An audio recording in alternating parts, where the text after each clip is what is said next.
सभी मित्रों को नमस्कार। नमस्कार। अशोक सेक्सरिया जी पर केंद्रित इस एकाग्र में आप सभी का हार्दिक स्वागत है। मित्रों, आज इस एकाग्र में हमारे साथ ममता कालिया जी, गंगा प्रसाद जी, हरिमोहन मिश्र जी, कल्पना झा जी जुड़ी हुई हैं।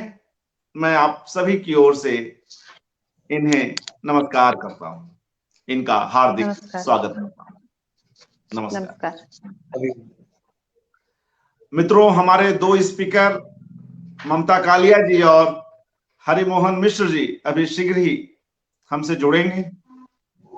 कार्यक्रम समय पर शुरू हो, इसके लिए हम कोशिश कर रहे हैं कि अभी जो उपलब्ध वक्तागण हैं उनके साथ इस बातचीत को आरंभ किया जाए, इसकी शुरुआत की जाए। मित्रों, अशोक सेक्सरिया जी एक ऐसे विरल व्यक्तित्व हैं जिनके बारे में जितना कुछ कहा जाए, जितना कुछ सुना जाए, उतना ही कम है। और तभी तो एक के बाद एक कड़ियां हम लोग प्रस्तुत कर पा रहे हैं और आज यह 9वीं कड़ी है। इसमें पत्रकारिता और साहित्य से जुड़े हुए लोग उनसे जुड़े अपने संस्मरण सुनाएंगे और बाद में कल्पना झा जी उनकी एक बेहद प्रसिद्ध कहानी मोटर पार्टों का एजेंट का पाठ करेंगी और इस कहानी पर और उनकी कुछ अन्य कहानियों पर भी चर्चा होगी। ममता कालिया जी अभी जुड़ने की कोशिश कर रही हैं, वे जुड़ जाएं, लेकिन तब तक हम लोग गंगा प्रसाद जी के पास चलते हैं। गंगा प्रसाद जी वरिष्ठ पत्रकार हैं और अशोक सेक्सरिया जी के साथ इनका एक बड़ा ही रोचक, महत्वपूर्ण और सुदीर्घ सानिध्य रहा है। तो मैं आज की इस परिचर्चा की शुरुआत गंगा प्रसाद जी से ही करता हूं और उन्हें उस आरंभिक दौर में ले जाने की कोशिश करता हूं जब वे पहली बार अशोक सेक्सरिया जी से मिल रहे थे, इन दोनों की भेंट हो रही थी। कुछ उस समय के दौर को हमसे साझा करें गंगा प्रसाद जी। जी, आपको बहुत बहुत धन्यवाद, मुझे कुछ कहने का मौका दिया। अशोक जी से मेरी मुलाकात 1970 या 71 में हुई थी, वो भी चौरंगी वार्ता के ऑफिस में। मेरे मास्टर साहब थे रामजीत राम और एक मेरे मित्र थे भोला प्रसाद सिंह। तो उन्हें चौरंगी वार्ता में जाना था, तो उन्होंने मुझे भी साथ लिया। तो मैं चौरंगी वार्ता में गया, पत्र पत्रिकाएं पढ़ता था, एक रुचि थी। तो वहां गया तो वहां पर समाजवादी, एक तरह से समाजवादियों का केंद्र था। वहां चौरंगी वार्ता निकालते थे, बैठक समाजवादियों की होती थी। जन बंद हो चुका था, मैनकाइंड बंद हो चुका था, लोहिया जी का निधन हो चुका था और समाजवादियों में आपस में थोड़ा मतभेद भी बढ़ रहा था नेतृत्व को लेके। तो उस समय चौरंगी वार्ता कलकत्ता से निकलना शुरू हुआ था। इसमें ओम प्रकाश दीपक, किशन पटनायक, जो जन से जुड़े थे, मैनकाइंड से जुड़े थे, उन लोगों की कोशिश थी। चौरंगी वार्ता के संपादक रमेश चंद्र सिंह थे। अशोक जी दिल्ली से कलकत्ता चले आए थे और वो चौरंगी वार्ता देख रहे थे। तो मैं वहां गया तो मैं बिल्कुल एक कुछ भी नहीं जानता था, ऐसा था। तो चौरंगी वार्ता में पढ़ा। उसके बाद मैं दूसरे तीसरे दिन भी वहां गया तो अशोक जी से मेरा काफी जुड़ाव हो गया और तो फिर मुझे उन्होंने कुछ कहा लिखने के लिए। जहां मैं रहता था नाहटी इलाका है, इंडस्ट्रियल इलाका है, तो हमने वहां की समस्याओं के बारे में लिखा। तो फिर उन्होंने उसे ठीक ठाक करके छापना शुरू किया, उत्साह बढ़ाया। और फिर उसके बाद हमने दिनमान में भी मेरी एक दो सामग्री छपी, तो उन्होंने देखा, प्रोत्साहित भी किया। इस ढंग से मैं पत्र पत्रिकाओं में लिखना आरंभ कर चुका। एक दो बात मैं याद आती है, कभी नहीं भूल सकता हूँ। एक बात की बात है कि अशोक जी से मैं नियमित मिलता था और एक स्टूडेंट की तरह, छात्र की तरह, अगर मैं पत्रकार बन पाया हूँ, इसमें अगर किसी का सबसे बड़ा हाथ है तो अशोक जी का ही है। और मैं कहता भी हूँ कि पत्रकारिता में लाने या पत्रकार बनाने में उन्हीं का हाथ है। और वो ऐसा व्यवहार करते थे जैसे मित्र हो, उम्र में बहुत फर्क, लेकिन एक तरह से वो गुरु ही थे। लेकिन कभी उस ढंग से उनसे साथ बातचीत नहीं होती थी, और उन्होंने कभी मुझे तुम ही नहीं कहा, आप कहते रहे। उनके सामने तो मैं बच्चा था। और केवल प्रोत्साहित ही नहीं करते थे, बल्कि हर तरह से, जैसे एक साथ नाश्ता करना, कहीं जाना लाइब्रेरी में, नेशनल लाइब्रेरी में, अमेरिकन लाइब्रेरी में, साथ लेके जाते थे। या जो वरिष्ठ लोग उनसे मिलने आते थे तो अपने साथ रखते थे। इस ढंग से कैसे उन्होंने मुझे बढ़ावा दिया, आज मैं उसके बारे में सोचता हूँ। उस समय तो समझ नहीं पाया था, लेकिन आज समझ रहा हूँ। और दो तीन बातें जो मेरे जीवन में आई वो ये है कि समय पर काम करना, जो तय कर लेना उसे पूरा करना। ये जो एक प्रकार की आदत डालना या संस्कार कहिए, जो भी कहिए, वो उन्हीं की देन है। मैं उनसे मिलता था एक तो चौरंगी वार्ता में, या कभी कभी होता था कि शहर के किसी ऐसे महत्वपूर्ण जगह पर मिलना, तो समय तय हो जाता था। तो शुरू में मैं थोड़ा लेट पहुंचता था तो काफी नाराज होते थे, बाद में समझाते थे कि ऐसा नहीं। तो एक तरह से समय पर मिलना चाहिए, अगर नहीं मिल सकते हैं तो समय पर ही पहले खबर कर दीजिए। तो ये एक जीवन में कि समय पर आप जो तय करें, जिससे वादा करें पूरा करें, दूसरे का ख्याल करें। इस प्रकार का एक प्रकार का संस्कार कहिए, कल्चर कहिए, एक अंदर आए, माने एक खुलता है आदमी। और शब्दों के प्रति अगर थोड़ी सी कोई गलती हो जाती थी तो मुझे प्यार से ही, लेकिन डांटते थे। वो मुझे उनकी डांट जो है, उनकी डांट के कारण ही आज मैं शब्दों के प्रति, वाकों के प्रति एक जो होता है प्रतिबद्धता होती है वो। एक बार मैं बता दूं, जनसत्ता दिल्ली से निकलना शुरू हुआ तो संपादकीय पेज के ठीक सामने फीचर पेज निकलता था। संपादकीय पेज के नीचे भी समस्याओं के बारे में छपता था। तो उस समय मैं जनसत्ता में गंगा शरण के नाम से लिखता था और नव भारत टाइम्स से गंगा प्रसाद के नाम से लिखता था। ये प्रभास जोशी भी जानते थे और राजेंद्र माथुर जी भी जानते थे। तो एक बार एक शब्द छप गया हेडिंग में, भाड़, हिंदी में कुल्हड़ कहते हैं। तो जब छपा तो अशोक जी बहुत नाराज हुए कि आपने क्या लिख दिया। अब मैं समझ नहीं पाया कुछ, तो उन्होंने कहा कि भाड़ हिंदी में थोड़ी है, कुल्हड़ होना चाहिए। अब समझिए कि मैंने इतना ध्यान रखते थे। मैं एक उदाहरण है, एक बार मैं शुरू में बात, मैंने समय याद नहीं है, लेकिन 72-73 ऐसे है, दिनमान में नए लड़कों को लिखाने के लिए रघुवीर साहब कुछ न कुछ सब्जेक्ट देते थे अपने क्षेत्र की समस्याएं। तो मैंने भी उस समय, और पुरस्कार भी देते थे, प्रथम द्वितीय तृतीय। तो मैंने भी लिखा छोटा सा पीस अपने समस्या क्या थी कि वो रेलवे से गाय कट गई और जो उसे पालती थी वृद्धा, वो ऐसे रोने लगी थी जैसे कि उसके घर से उसकी बेटी या बेटे की मौत हो गई हो। तो वो छपा, तो अशोक जी ने देखा तो बहुत खुश हुए और फिर आगे बताया कि कैसे क्या हो, और मैं भी प्रोत्साहित हुआ। तो हर बात का ध्यान रखते थे, इतना ध्यान रखते थे कि मैंने नाश्ता किया, खाना खाया कि नहीं। और मैं कलकत्ते से दूर तो नाइटी में रहता था, लोकल ट्रेन से आता था, 1 घंटा आने जाने में लगता था, 1 घंटा आने में, 1 घंटा। तो हर बात का ख्याल रखते थे, एक तरह से मतलब जैसे अभिभावक ख्याल रखता है, उससे भी एक तरह से वो अभिभावक ही थे। और जब फिर धीरे धीरे मैं थोड़ा बिहार आंदोलन में भी था, चौरंगी वार्ता के मार्फत से संगठन से भी जुड़ा और एक तरह से पत्रकारिता भी करता रहा।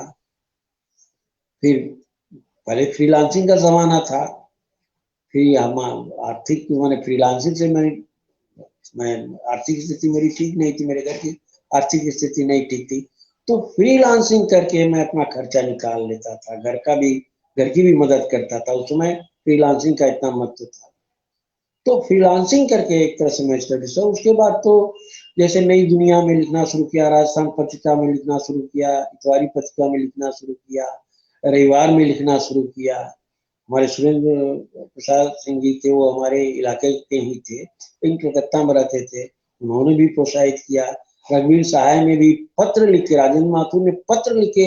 इस जमाना था उस समय कि संपादक किस ढंग से तैयार करते थे लड़कों को एक पत्रकार बनाने में, या एक तरह से कहिए लिखने पढ़ने में रुचि पैदा करते थे। एक वो जमाना था, तो केवल व्यावसायिकता नहीं थी, बल्कि उस समय एक रचनात्मकता थी कि काम मतलब उस समय कि गढ़ना, लोगों को बनाना। तो इस ढंग से मैं पत्रकार में आ गया और फिर मेरी नौकरी नवभारत टाइम्स में, पटना जब संस्करण निकला नवभारत टाइम्स में, फ्रीलांस में मेरी अस्थायी नौकरी हो गई। बाद में मैं जनसत्ता में भी चला आया। तो जब तक अशोक जी थे, जब तक मैं कलकत्ता में था मिलना जुलना रहता था, लेकिन मैं 1986 में मैं पटना चला आया। लेकिन उस समय मोबाइल वगैरह का ये नहीं था जमाना, तो टेलीफोन से प्राय बात हो जाती थी और हर चीज क्या मैंने लिखा क्या नहीं लिखा समझाते रहते थे। तो एक तरह से कोई भी ऐसा दिन नहीं आता है कि जब भी मैं लिखने पढ़ने बैठता हूँ, कुछ करता हूँ, तो उनकी याद आती ही रहती है। तो ये पूरी हर खबर रखते थे वो, क्यों लिखाई पढ़ाई की नहीं, मैं क्या कर रहा हूँ, क्या सोच रहा हूँ, इसके बारे में भी। तो एक तरह से पारिवारिक संबंध था। आंदोलन में मेरी पत्नी भी थी, तो उनसे भी उनका लगाव हो गया था, एक पारिवारिक संबंध था। फिर उनके घर में जाता था तो उनके पिताजी अशोक सुसैया जी थे, उनके साथ बैठता था तो बहुत कुछ पूछते थे, बताते थे। तो कुल मिला के ये है कि अशोक जी ने मुझे गढ़ा एक तरह से पत्रकार के रूप में, और आज मैं जो हूँ उनकी देन हूँ। तो जैसे मैंने कहा ना कि शब्दों पर बहुत ध्यान रखते थे, कोई भी गलती होती थी तो तुरंत बताते थे। और एक बात थी, कभी कुछ अच्छा लिख दिया तो सामने प्रशंसा नहीं करते थे, दूसरे के सामने करते थे, ये था। और बाद में कहते थे, ये भी कहते थे कि आप, मैं आपको कई शब्दों आपके लिए इस्तेमाल करता हूँ, नाराज मत हुई। मैंने कहा कि आप तो अभिभावक की तरह हैं, मैं क्यों नाराज होने जाऊं। और सारी चीजें थी लिखने पढ़ने का, तो इस ढंग से उन्होंने मुझे बनाया और जो मैं तो हाँ अपन जी। गंगा प्रसाद जी, और कोई ऐसी बात इस अवसर पर याद आ रही हो, उनसे जुड़ी? मित्रों, हम देख रहे हैं कि गंगा प्रसाद जी हों और तमाम दूसरे वक्तागण हों, साहित्य से, राजनीति से, राजनीतिक आंदोलन से, पत्रकारिता से, कैसे अशोक सिकसरिया जी को याद करते हुए उनके गढ़ने में अशोक जी के योगदान को भी याद कर रहे हैं लोग। गंगा प्रसाद जी की भी बातचीत से हम यही समझ रहे हैं कि एक एक शब्द पर ध्यान देना, एक दूसरे को पढ़ना, जानना, समझना, और कहीं कोई गलत शब्द किसी दूसरे संदर्भ में आ गया हो तो उस पर बात करना, उसे टोकना, यह सब एक सहज जिम्मेदारी के रूप में अशोक जी किया करते थे। गंगा प्रसाद एक जी, जी बताएं। एक मुझे अच्छी तरह से याद है कि अशोक जी कई बातों को समझाते थे। वो मैंने समझाते क्या थे कि ऐसे बताते थे कि सहज से आदमी समझ जाए और करने लग जाए। जैसे वो इतना ध्यान रखते थे कि फिजूल खर्ची ना हो, बताते थे फिजूल खर्ची ना हो। और वो एक व्यवस्थित ढंग से, खुद व्यवस्थित नहीं थे, उनका नहाना खाना और ढंग से रहना, लेकिन वो दूसरे को इस पर बहुत ध्यान देते थे कि समय पर खाओ, समय पर पढ़ो, समय पर जगो, समय पर मिलो, समय पर काम करो, इस ढंग से वो ध्यान रखते थे। काफी मतलब अच्छा, सबसे बड़ी बात थी कि एक घटना बताऊं कि देखा देखी मैंने किताब खरीदना शुरू किया, वो भी क्या, अंग्रेजी, जो मैं अंग्रेजी नहीं समझ सकता था, कुछ किताबें मैंने खरीद ली। तो मैंने सूजी को कहा कि ये है, तो उन्होंने कहा कि आपने तो खरीद ली, इसमें आप पढ़ेंगे समझ पाएंगे? तो मेरे सामने तो कुछ उत्तर नहीं था। और जबकि उन्होंने संजय खेर की किताब डॉक्टर अम्बेडकर, भीमराव डॉक्टर अम्बेडकर पर जीवनी लिखी थी संजय खेर ने, नेशनल लाइब्रेरी से उन्होंने किताब ली, उनके साथ जाता था नेशनल लाइब्रेरी, तो उन्होंने इशू करा के मुझे दे दिया और मेरी समझ में आया। तो वो बाद में मैं समझा, सुना तो एक तरह से बच्चा की तरह था, तो नहीं समझ पाया कि वो इसलिए देते थे कि कुछ महत्वपूर्ण किताबों के, कौन सी महत्वपूर्ण किताब है उसके प्रति मेरी समझ पैदा हो, चर्चा करते थे। और जैसे दिनेश दासगुप्त थे, चट्टग्राम सशस्त्र आंदोलन में वो थे, 16 वर्ष की उम्र में जेल भी गए थे, हनुमान, जिसको काला पानी कहते हैं। तो चौरंगी वार्ता में वो बैठते थे, उनके साथ भी थे, तो राजनीतिक चर्चाएं भी होती थी डॉक्टर लोहिया के बारे में, इसके बारे में, तो और गांधी जी के बारे में, तो ये सब तो अपना पढ़ते लिखते थे। तो एक वो पैदा करते थे ललक की जानो, जानो, ये जो शब्द है, तो ये किसी में ये बात भर देना कि तुमको जानना चाहिए कि महत्वपूर्ण क्या है क्या नहीं है, ये समझ पैदा करना, वो बहुत बड़ी बात है। और एक बड़ी, मैंने एक बहुत ही नितांत, आप व्यक्तिगत भी बात कर सकते हैं, लेकिन मैं व्यक्तिगत बात इसको नहीं मानता हूँ। मेरी लड़की हो गई, दो तीसरी हो गई, तो मुझे बड़े नाराज हुए, बोले कि आपने क्या कर दिया, ये सब क्या पाप है, बहुत बिगड़े। तो अब जब भी मिलते तो एक तरह से काफी बकझक हो जाती थी, और मैं भी बहुत तंग आ गया था कि जब मिलो तो यही बात करते हैं।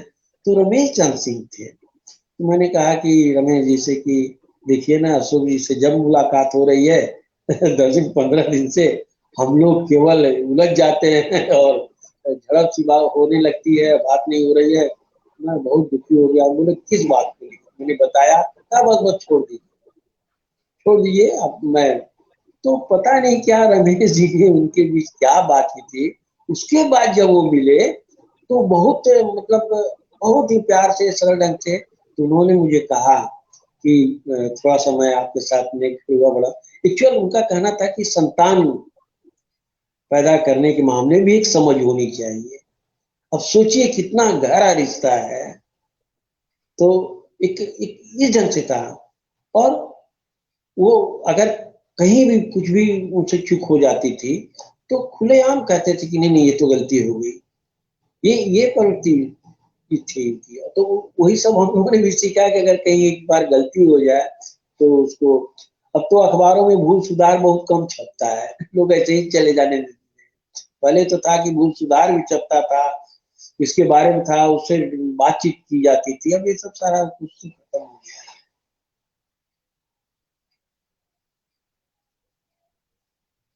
जी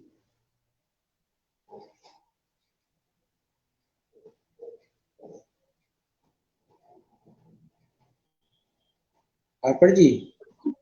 जी मित्रों, अभी हम लोग गंगा प्रसाद जी को सुन रहे हैं, और गंगा प्रसाद जी पत्रकारिता के अपने उन दिनों को याद कर रहे हैं, और पत्रकारिता में लिखने पढ़ने को लेकर जिस गंभीरता के साथ अशोक जी ताउम्र लगे रहे, और गंगा प्रसाद जी और तमाम कई ऐसे पत्रकारों को गढ़ते रहे। प्रशंसा भी करनी हो तो मुंह पर नहीं, पीछे करो। ये सब गुण हम देख रहे हैं।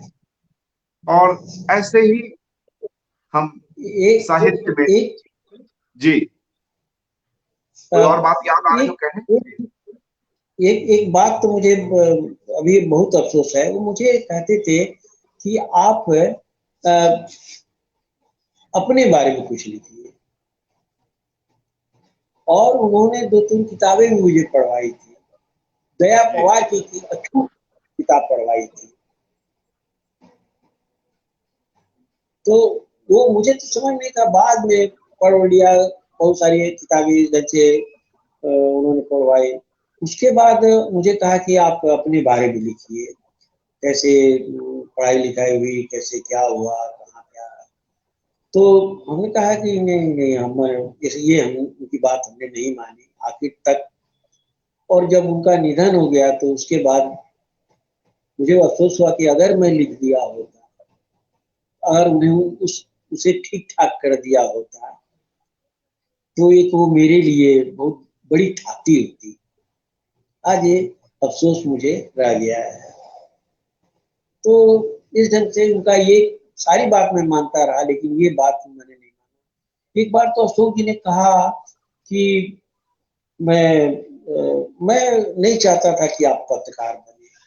तो काटिए, तो मैं सन्न रह गया कि कह रहे हैं मुझे। एक्चुअल पत्रकारिता जिस ढंग से हो रही है, वो इसके बहुत खिलाफ थे। और मैं आपको बताऊं कि जब मैं पटना में था, तो मैं क्या कर रहा हूँ, कैसे लोग नेताओं से मिल रहा हूँ, क्या लिख रहा हूँ, उनको एक डर रहता था कि जो नेता जिस ढंग से, पॉलिटिकल नेता, मंत्री, ये जिस ढंग से पत्रकारों को अपने करीब करके और उनका इस्तेमाल करते हैं, या पत्रकार लोभी हो जाता है, स्वार्थी हो जाता है, और वो एक जो अपना धर्म न निभाने के, न निभाकर कुछ और करने लगता है, सुभोग की तरफ वो आगे बढ़ जाता है। वो इस बात पर पूरा ध्यान रखते थे, और मैं उनको बताता था, मुझसे पूछते भी थे, तो इतना ख्याल रखते थे। अब इसको क्या कहें हम। सच में एक जो स्थिति है पत्रकारिता की, एक समय की पत्रकारिता और आज की पत्रकारिता में, जब बिहार आंदोलन में लड़के पैदा हुए, फिर लॉन्च करके जो लड़के पत्रकार बने, जो युवा बने, लड़के युवक बने, तो युवजन बने जो पत्रकारिता में आए, और आज जो पत्रकारिता में आ रहे हैं, काफी बहुत अंतर है। और फिर अखबारों के अंदर की जो व्यवस्था है वो भी काफी बदल गई है।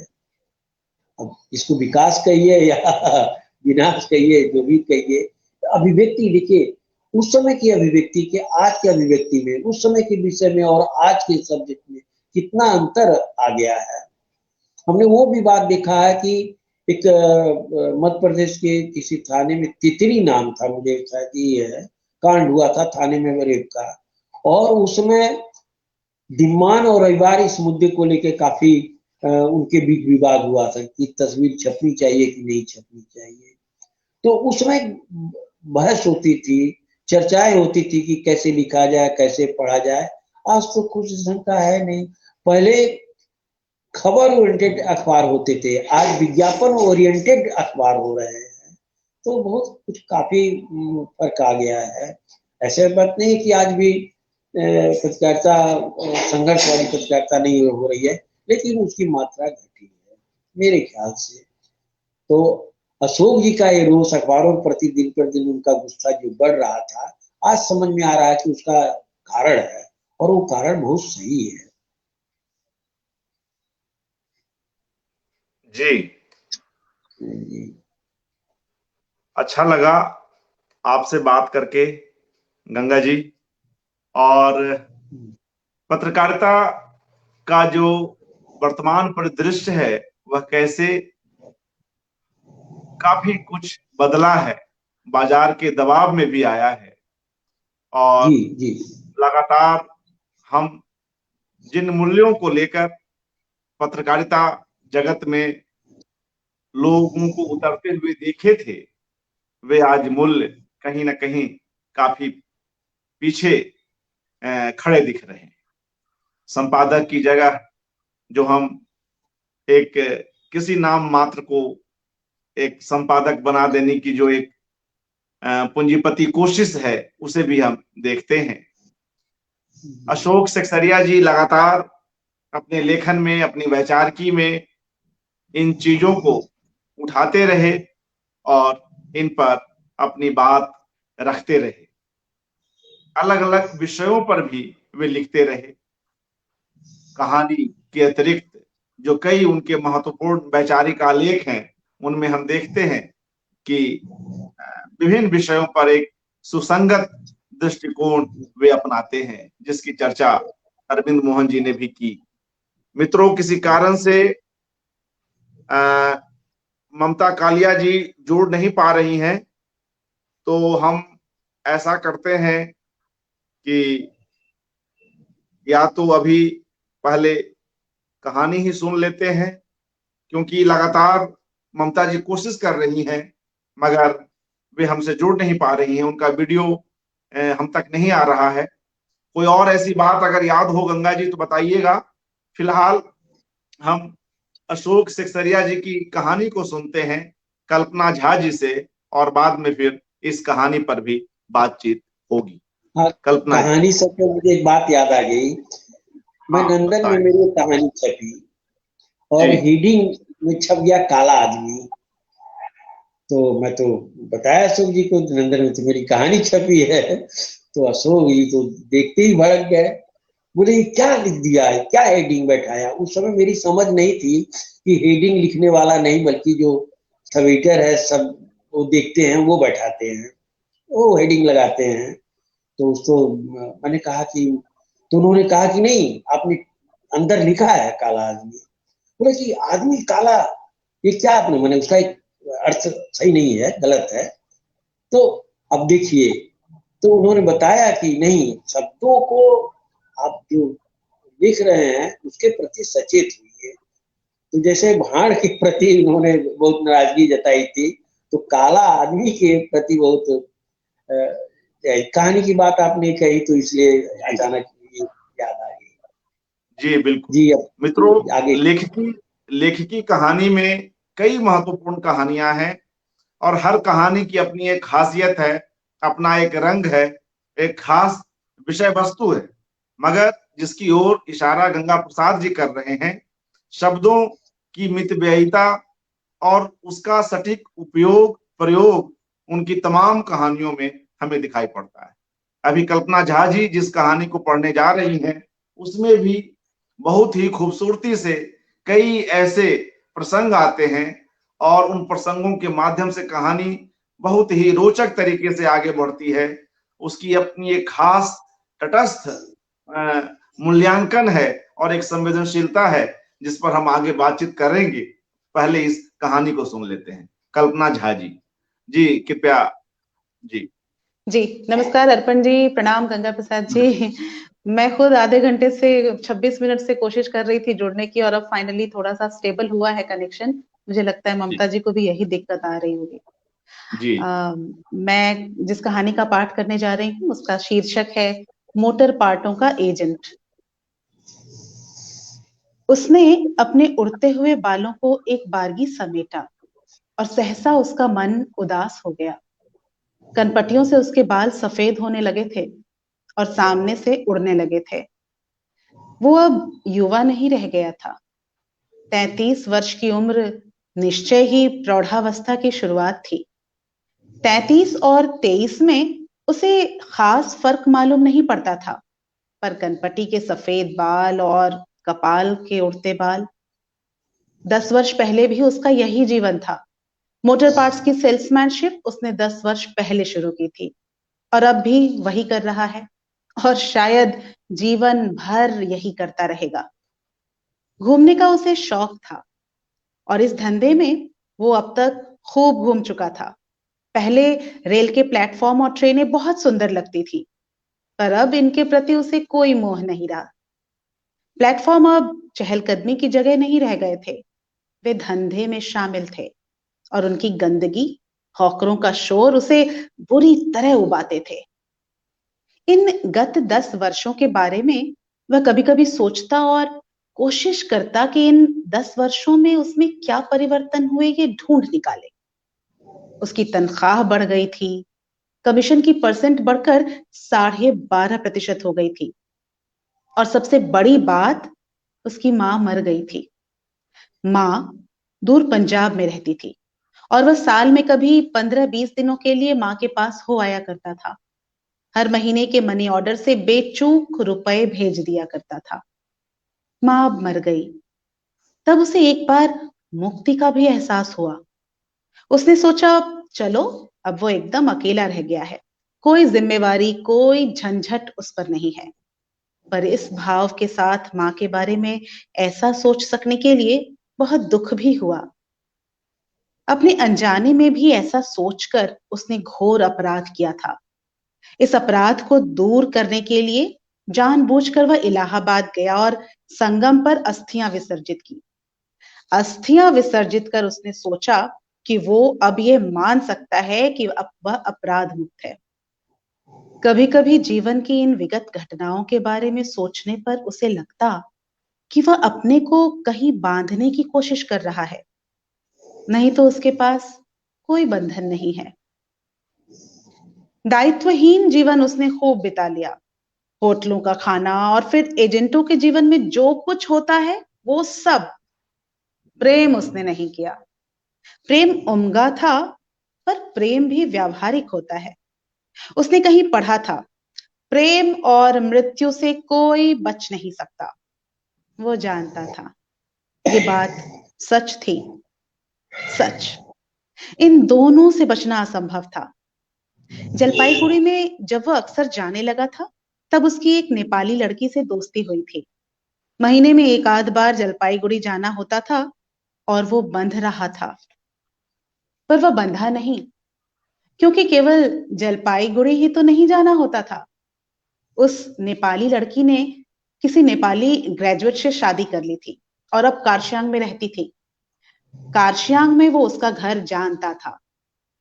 इन बातों को बीते 7-8 साल हो गए। इसके बाद होटलों के कमरे थे और उसके एजेंट जीवन की लीक थी। उसकी डायरी में डीलरों के पतों की ही तरह लड़कियों के पते थे, जिनसे वो मिल सकता था और समय बिता सकता था। उसने अपना मुंह खिड़की के बाहर कर लिया। ट्रेन का सफर खत्म होने पर उसे बस पकड़नी होगी। धीरे धीरे चलने वाली ट्रेनों में बहुत ही बोरियत महसूस होती है। खिड़की से मुंह बाहर कर बाहर के दृश्य देखने का कोई उत्साह उसमें नहीं था। रोज रोज वही काठ के मकान, पहाड़ियों में खो जाती हुई सड़कें। बस की यात्रा की कल्पना भी इससे कोई सुखद नहीं थी। उसने सोचा, इस बार कालिंपोंग में काम निपटाकर वो कुछ दिन छुट्टी लेगा और कहीं किसी अच्छी जगह जाकर 1 महीना बिताएगा। कालिंपोंग में इस बार काफी फायदे की आशा थी और लगातार 16-17 महीने काम करने के बाद वो छुट्टी की जरूरत महसूस कर रहा था। उसने होटल में अपना सामान रखा और डीलरों की दुकानों का चक्कर लगाने चल दिया। अपने धंधे में वह बहुत लोगों से मिलता था, पर उसे लगता कि इनमें कहीं भी कोई खास फर्क नहीं है। सभी डीलर उससे कम से कम में सौदा लेना चाहते थे और वो कोशिश करता कि अधिक से अधिक में माल बिके। ये सारा काम एक अभिनय था और उसे लगता कि वो कभी-कभी बहुत गलत अभिनय कर रहा है। अभिनय में भी एक हद तक अभिनय होता है और वह सोचता कि वह या तो हरदम ओवर एक्ट करता है या अंडर एक्ट। सामंजस्य उसमें नहीं था और न हो सकता था, क्योंकि धंधा ही ऐसा था। सारे दिन वो घूमता रहता, सारे दिन वो घूमता रहा और काम भी कुछ नहीं हुआ। शाम डीलरों के यहाँ ही बीत गई और थोड़ी बूंदाबांदी के कारण सर्दी बढ़ गई और वह अपनी सूती कमीज और सूती पैंट में था। होटल जाकर चाय पी वो बिस्तर पर लेट गया। थकान के मारे उसकी उठने की इच्छा नहीं हुई, मगर थोड़ी देर बाद जब कुछ ताजगी महसूस करने लगा तो उसने पैम के यहाँ जाने की सोची। कपड़े पहनकर वह जाने को तैयार हुआ कि वर्षा फिर तेज होने लगी। उसने अपना इरादा बदल लिया। पैम उसे अच्छी लगती थी और कालिंपोंग में उसकी वजह से वो अधिक आने की कोशिश करता था। पर कभी-कभी पैम के प्रेम प्रदर्शन से वो घबरा जाता था और उसकी इच्छा होती थी कि वो एक दिन पैम को साफ-साफ कह दे कि वो मोटर पार्ट्स का एजेंट है और उसका तथा पैम का साथ इसी जिंदगी का एक अंग है। पर सोचने और कहने की बहुत बड़ी दूरी होती है। लेटे लेटे वो अपने जीवन का हल निकालने की कोशिश करने लगा, पर कुछ स्पष्ट सोच नहीं पा रहा था। उसके ख्याल अपने बारे में ना होकर बार बार पैम के बारे में ही होते। उसने सोचा, पैम अब खाना खा रही होगी, खाना खाने के बाद वो या तो कुछ पढ़ेगी और उसकी स्कूल में यदि परीक्षाएं हुई होंगी तो कॉपियां जांचेंगी। अपने अकेलेपन से पैम का अकेलापन उसे अधिक त्रास देने लगा। उसने पैम से कई बार कहा था कि वह अपने भाई के पास न्यूजीलैंड चली जाए। इस पर पैम ने उससे कहा कि वो छुटकारा पाना चाहता है। वो पैम से छुटकारा पाना चाहता था, पर नहीं भी चाहता था। पैम का अकेलापन उसे अपने ऊपर बोझ सा महसूस होता था, जिसकी जिम्मेदारी वो कहीं ना कहीं अपनी भी मानता था। वह ज्विग की पहली तरह की दया, सेंटिमेंटल पिटी से द्रवित था। अपने ऊपर के दायित्व और बोझ के कारण ही वो सोचता कि पैम न्यूजीलैंड चली जाए। और यदि पैम न्यूजीलैंड चली जाती तो वो जानता था कि वो बार बार न्यूजीलैंड जाने की बातें सोचने लगेगा। कलकत्ते में वो मिडिल्टन रो से जब गुजरता तब कलिम्पोंग होम प्रोडक्ट्स के यहाँ से कुछ न कुछ खरीदता। बेवजह कॉपियां, क्रीम रोल और पेन ले लेता।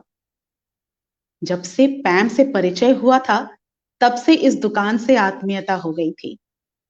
एक दिन जब उसने पैम के न्यूजीलैंड जाने की बात दोहराई तो वो फपक फपक कर रो उठी थी। उसने कहा था कि यदि जाना ही होता तो आज से 5-6 साल पहले चली जाती। पैम ने उसे अपनी नीस के चित्र दिखाए थे। 5-6 साल की उसकी नीस का नाम भी पैम था। पैम ने बताया था कि उसके भाई ने उसके नाम पर ही अपनी बेटी का नामकरण किया था। और फिर उससे पूछा था कि छोटी पैम देखने में बड़ी पैम से मिलती है। उसके भाई का कहना है कि छोटी पैम एकदम अपनी बुआ पर गई है। ये सब सोचते सोचते उसे लगा कि वो नाहक ही व्यर्थ की बातें सोच रहा है और उसके दुख से द्रवित हो रहा है। डीलरों से माल बेचते वक्त वो अनायास ही बिना प्रयास झूठ बोल लेता था और कभी यदि सच बोलता तो उसे आश्चर्य होता। पैम को झूठी दिलासा और आश्वासन देने का उसका मन करता, पर चाह कर भी उसके मुंह से शब्द नहीं निकलते। वो सोचता, पैम के बारे में वो इतना पर्टिकुलर क्यों है। दार्जिलिंग में क्लब में उसके एक दोस्त ने पैम से परिचय कराया था। बताया था कि वो कॉलिंगपॉन्ग में पढ़ाती है और कभी कभी वीकेंड में दार्जिलिंग चली जाती है। तब उसे याद आया था कि वो कॉलिंगपॉन्ग तो अक्सर जाता रहता है और यदि इस लड़की से परिचय हो गया तो अच्छा रहेगा। इसी ख्याल से उसने पैम का पता लिया था और अब जब कॉलिंपॉन्ग जाता तो पैम से मिलता, उसके साथ किसी रेस्टोरेंट में खाना खाता और सिनेमा देखता। दूसरे दिन वो काम खत्म कर सीधे पैम के पास चला गया। पैम कहीं बाहर गई हुई थी। कमरे में बैठा वो कॉलिंपॉन्ग होम्स की पत्रिका देखने लगा। पत्रिका में एक जगह निशान लगा था।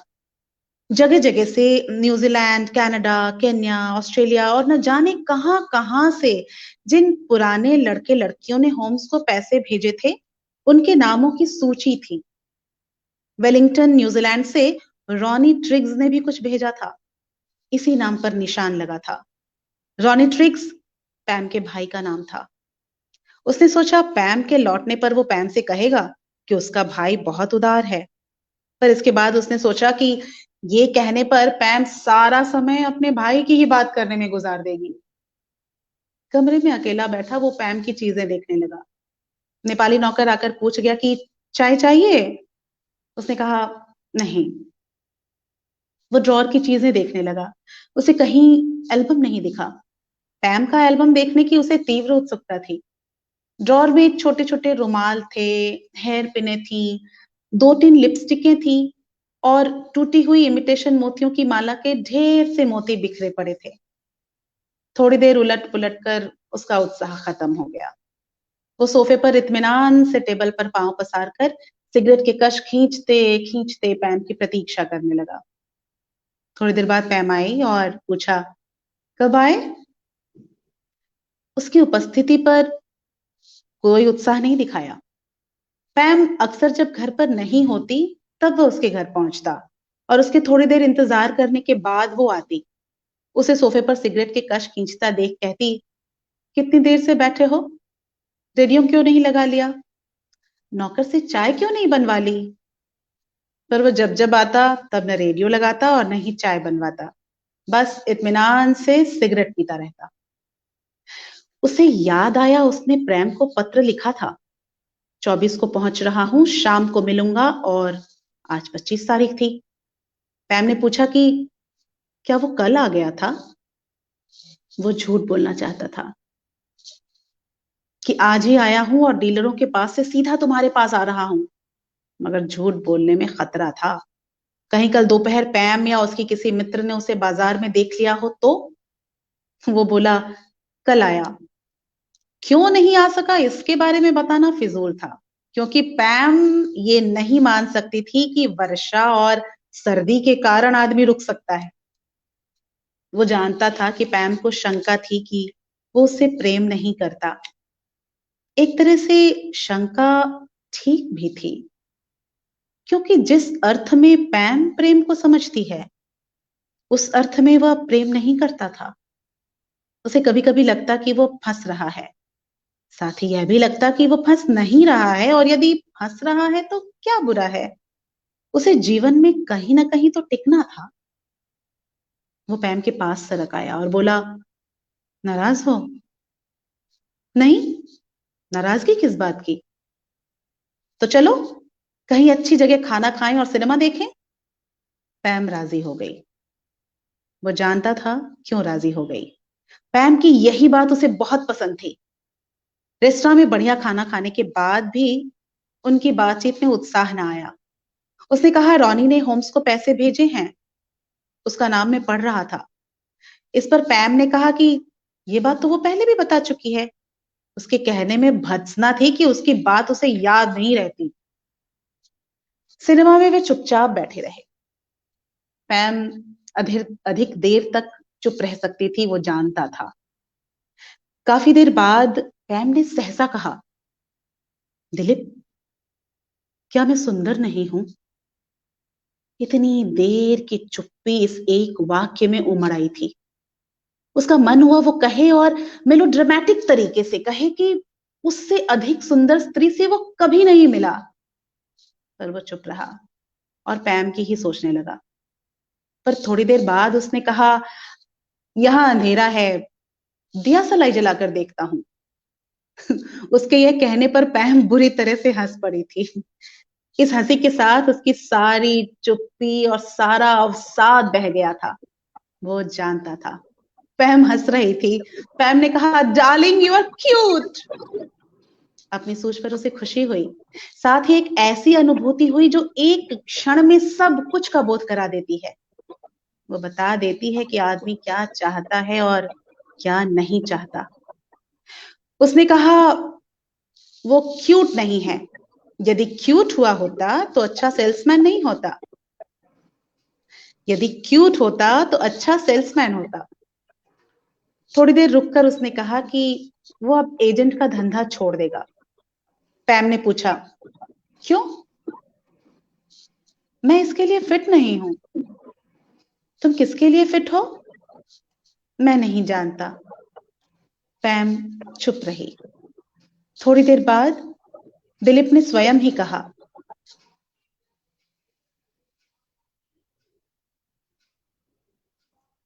जी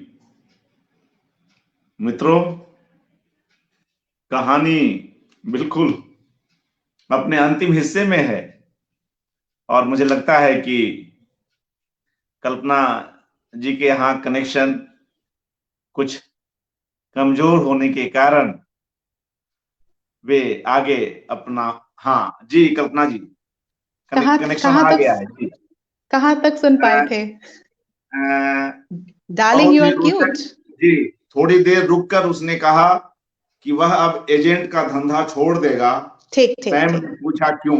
इसके आगे पढ़े जी जी। जी जी जी। उसने कहा, वो क्यूट नहीं है। यदि क्यूट हुआ होता तो अच्छा सेल्समैन होता।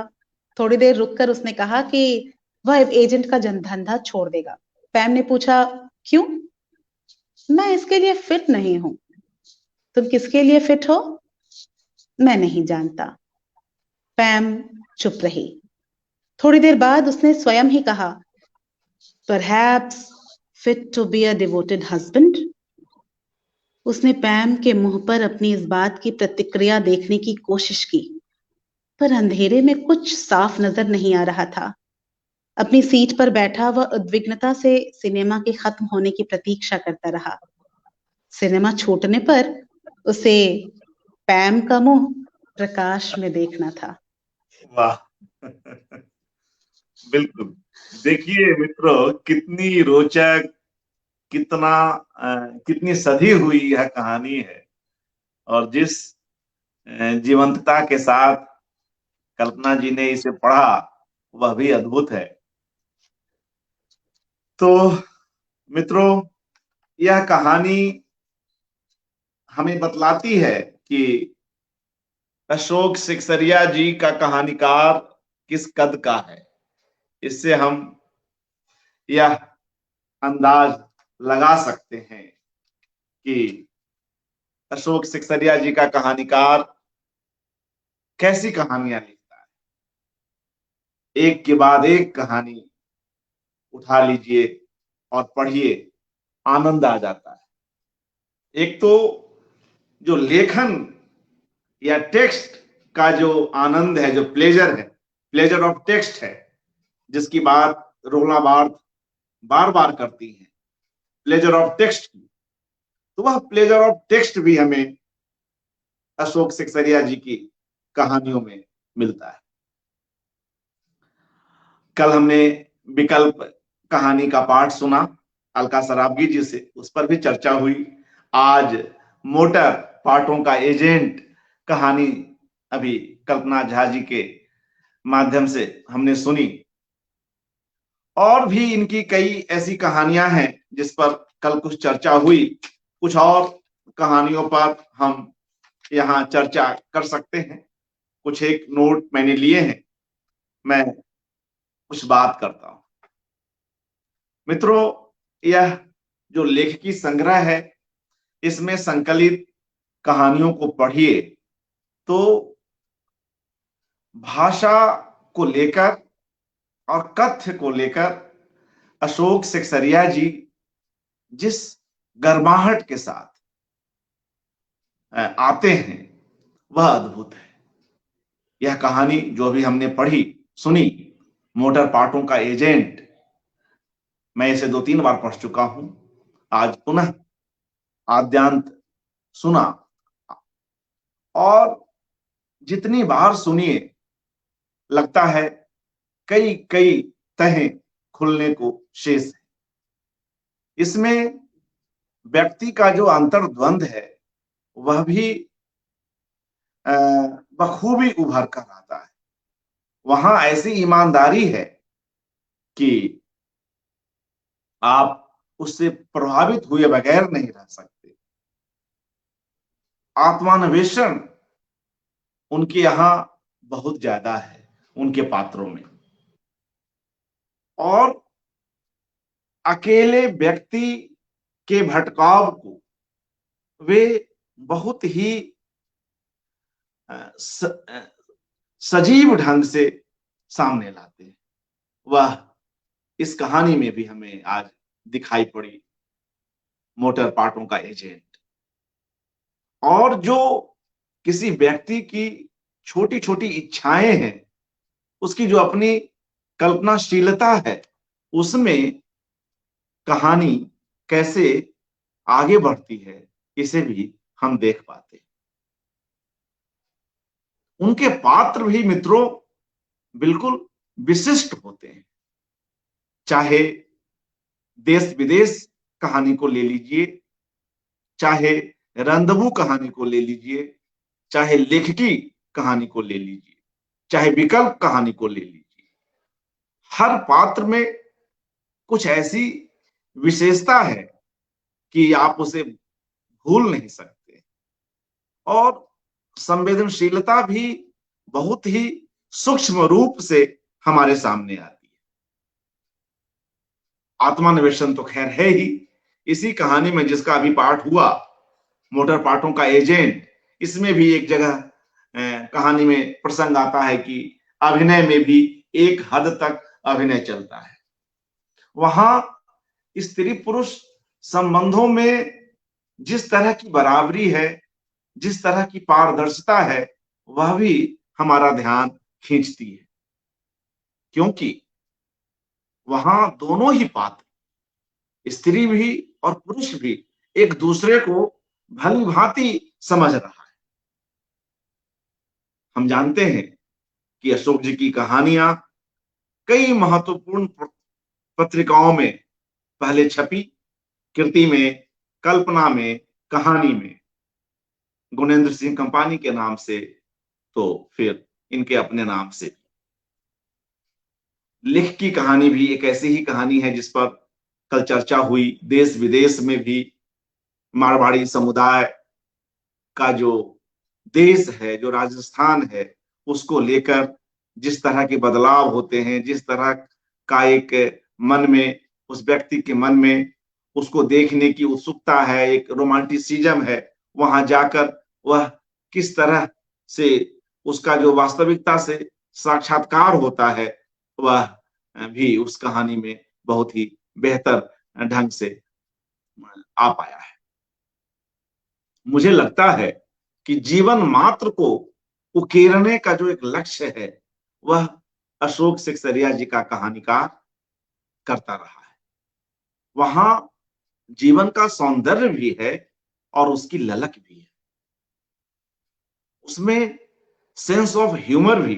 जैसे इसी कहानी में वह कहता है कि मैं एक बेहतर हस्बैंड बन सकता हूं, अंधेरे में कहता है, और वह उम्मीद करता है कि जब वो बाहर आएगी तब उसकी रोशनी, तब रोशनी में अपनी उस प्रतिक्रिया को उसके चेहरे पर देखेगा। तो इस तरह की जो कोमल अनुभूतियां हैं, वह बार बार कई जगहों पर अशोक जी की कहानियों में आती हैं और उन कहानियों को यादगार बना जाती है। जीवन का अवसाद भी है और दुख भी है, क्योंकि कई प्रेम सफल नहीं हुए, शादी नहीं हुई, प्रेमिका की शादी हो गई।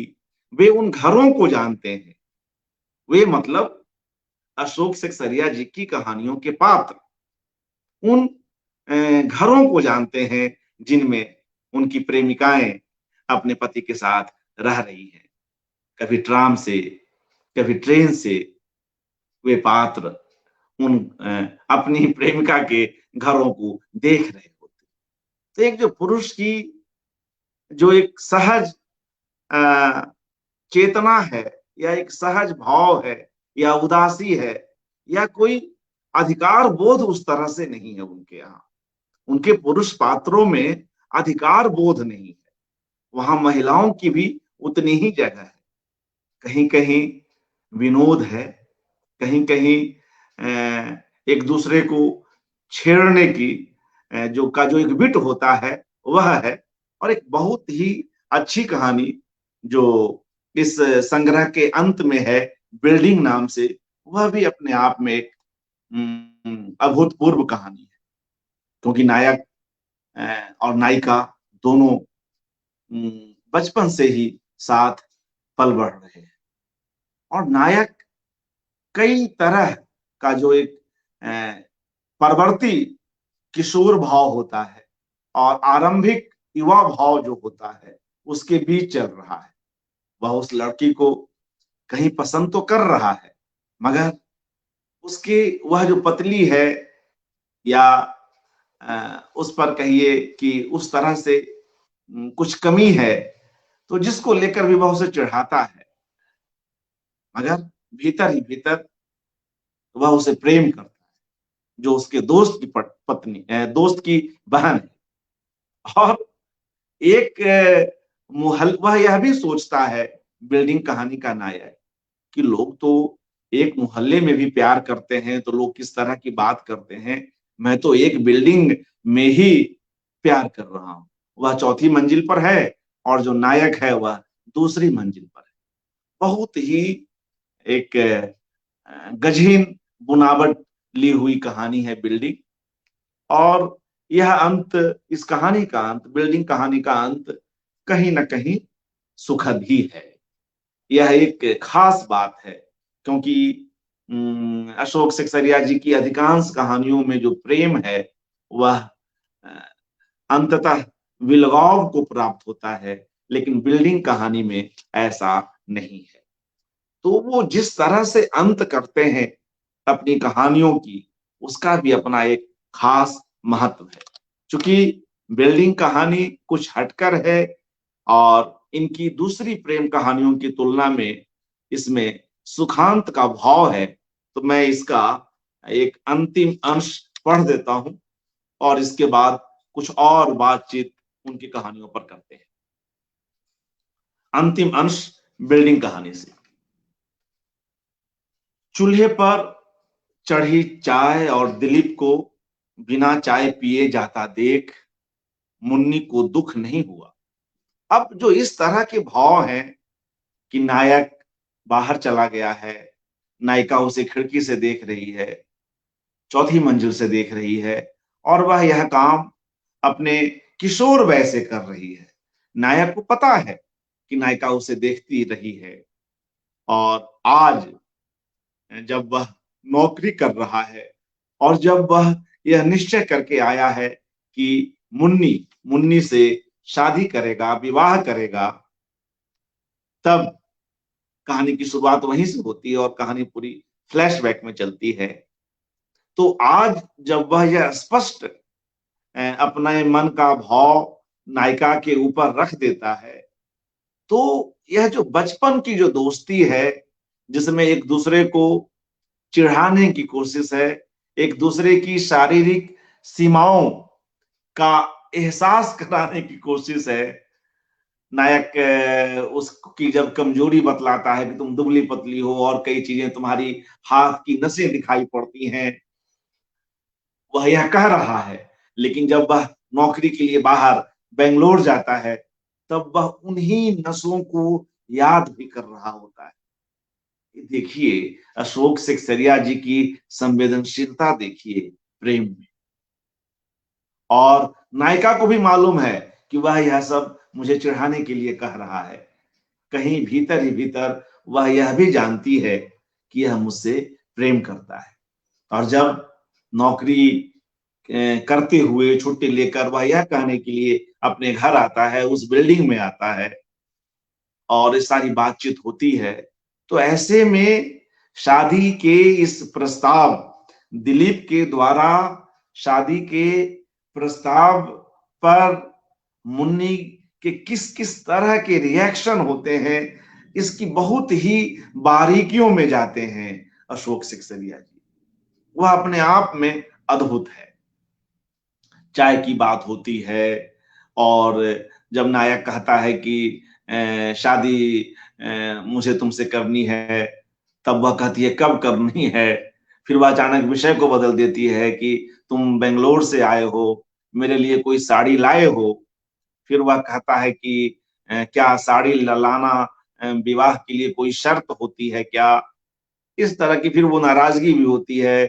फिर वह कहता है कि मैं तुमसे बोर हो गया हूं, मैं जाता हूं। फिर वह चाय की बात होती है। तो कहीं रोमानियत नहीं है। यथार्थ जीवन में जिस तरह से चीजें घटती हैं, उसे अशोक सिकसरिया अपने शब्दों में पूरी सघनता के साथ प्रस्तुत कर देते। तो उसमें जो एक खासियत उभर कर आती है, वह कमाल का हो जाती है। खैर, मैं इस कहानी का अंतिम अंश पढ़ता हूं। चूल्हे पर चढ़ी चाय और दिलीप को बिना चाय पिए जाता देख मुन्नी को दुख नहीं हुआ। दिलीप की आदतों को उसने मन ही मन इतनी देर में स्वीकार कर लिया था और वह संतुष्ट थी। लपकती हुई वह खिड़की की ओर भागी। दिलीप दिखाई नहीं पड़ा। वह जानती थी दिलीप उसके पास से वापस अपने घर नहीं जा सकता। अब नायक की जो आदतें हैं वे आदतें किस तरह नायिका जान रही है और नायिका की आदतों को किस तरह जो है वह नायक जान रहा है। आगे सुनिए। वह जानती थी दिलीप उसके पास से वापस अपने घर नहीं जा सकता, सीढ़ियों से उतर रहा होगा, मतलब नीचे जा रहा है बिल्डिंग से बाहर। कुछ पल बाद जब दिलीप दिख पड़ा तो वह उसको जानने के सुख से भर गई। अब इस पंक्ति को ही देखिए, प्यार क्या होता है। प्यार यह होता है कि हम किसी अमुक को जान रहे हैं। नायिका मुन्नी दिलीप को जान रही है और वह जान रही है कि वह उसके घर से सीधे अपने घर में नहीं जाएगा।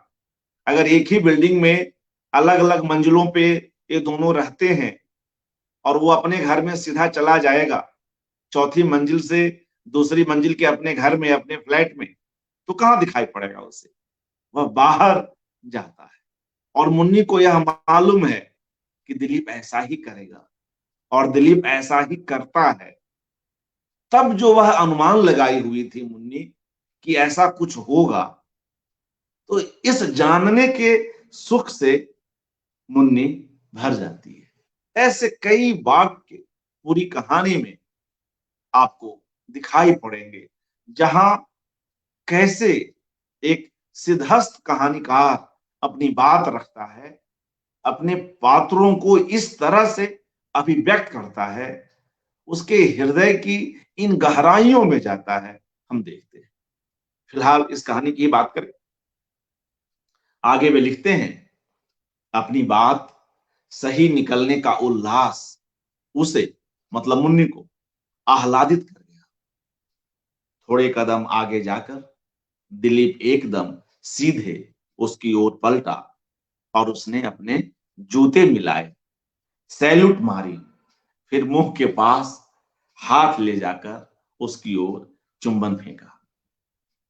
वह अपनी खिड़की पर खड़ी हंसते हंसते लोटपोट हो गई। इस तरह चुंबन फेंकना उसको कितना सस्ता लगता था, यह उसे याद नहीं आया।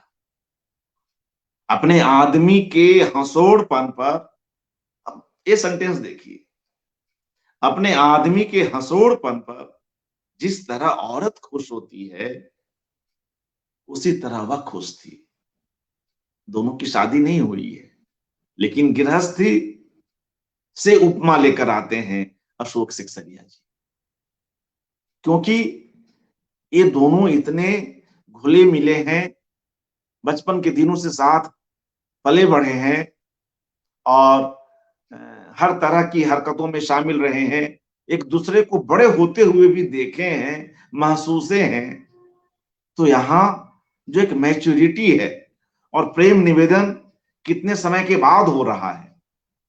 शुरू में तो वह मुन्नी के घर वाले हों या उसका भाई हो जो इसका दिलीप का दोस्त है, या दिलीप के अपने माता पिता हों, वो ये समझते भी नहीं कि इस हंसी मजाक में कहीं कोई प्रेम का कोई बीज भी अंकुरित हो रहा है।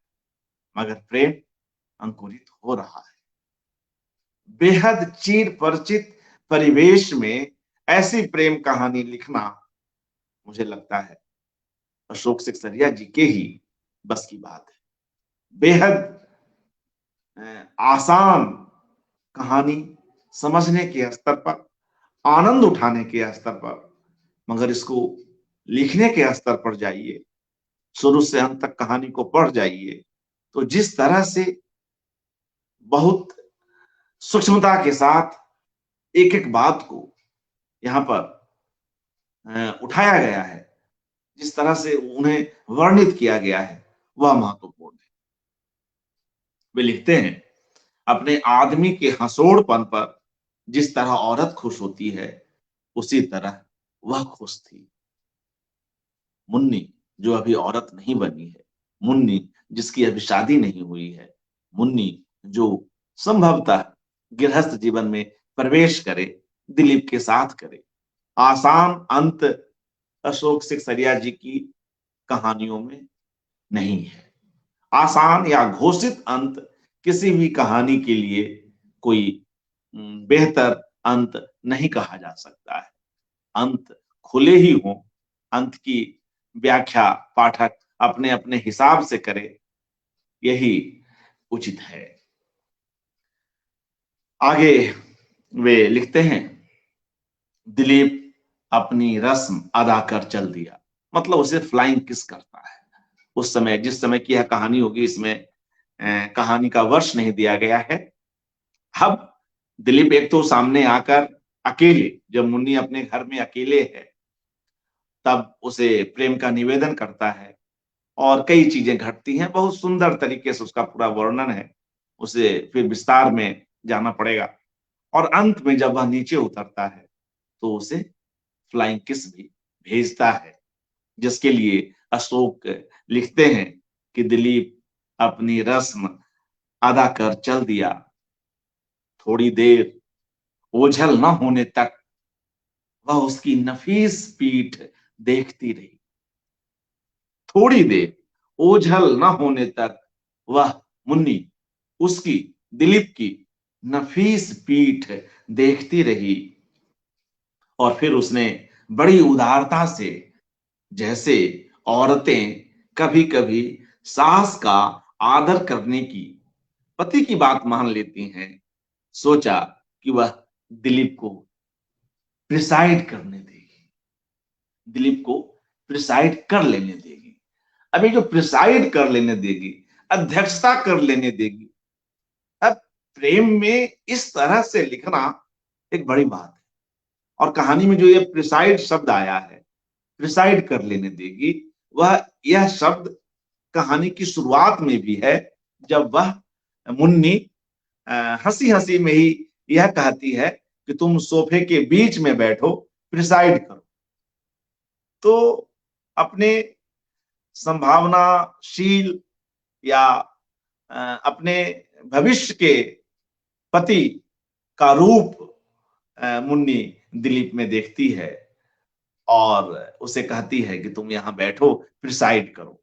वह प्रिसाइड करने की बात अंत में, कहानी के अंत में भी आ जाती है।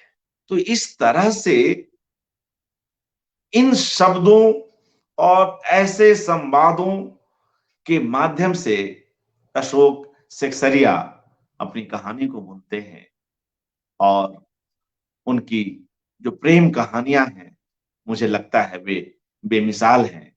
जो आज हमने सुनी कहानी मोटर पाटों का एजेंट, या कल जो कहानी सुनी थी विकल, उसमें भी उसके कई ऐसे मनोभाव आते हैं। और यह बिल्डिंग कहानी तो अपने आप में एक अद्भुत कहानी है। इसके अलावा एक दो चीजें मैं और कह के अपनी बात समाप्त करूंगा, क्योंकि आज हमारे दो वक्ता नहीं जुड़ पाए कुछ तकनीकी कारणों से, तो मुझे यह मोर्चा कुछ संभालना पड़ रहा है। तो इसी बहाने कहानियों पर कुछ और बातचीत हो जाए। अशोक सिकसरिया जी के यहाँ पात्र बदलते हैं, अलग अलग उम्र के साथ, अलग अलग सोच के साथ, अलग अलग लोगों के साथ। मोटर पाटों का एजेंट में भी यही होता है। जब उसका नायक की जब मां मर जाती है, तो वह कुछ निश्चिंत होता है। उसे लगता है कि चलो, बार बार वह पंजाब अपनी मां को देखने जाता है, उसे लगता है कि ठीक है, अब बार बार नहीं जाना पड़ेगा, वह कुछ निश्चिंत हो सकेगा।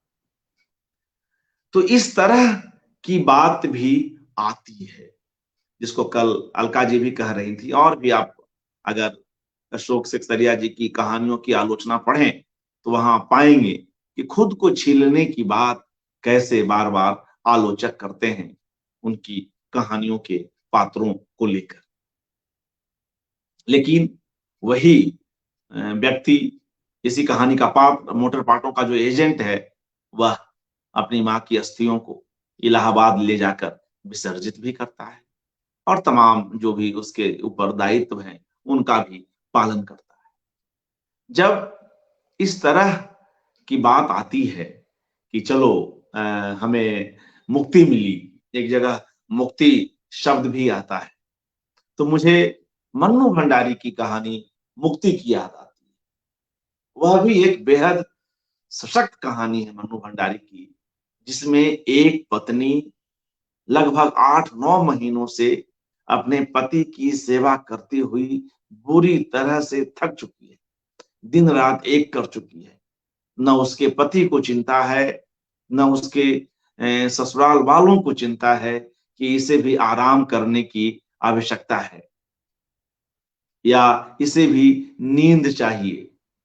ऐसे में हम देखते हैं कि उस कहानी में मन्नू भंडारी जी की मुक्ति कहानी में जो अंत में वह व्यक्ति जो उस स्त्री का पति है मर जाता है, तब बहुत उसको एक चैन जैसा एक भाव मिलता है। यह अमानवीयता नहीं है मित्रों, एक सहज भाव है।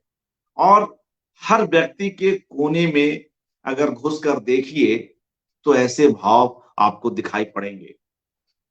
वहां भी बाद में जब लोग मातम के लिए आते हैं और एक बेटी जो अपनी माँ को करीब से जान रही है, समझ रही है, वह देख रही है कि 8-9 महीने से वह बुरी तरह से खत्म हो चुकी है अपने पति की सेवा में।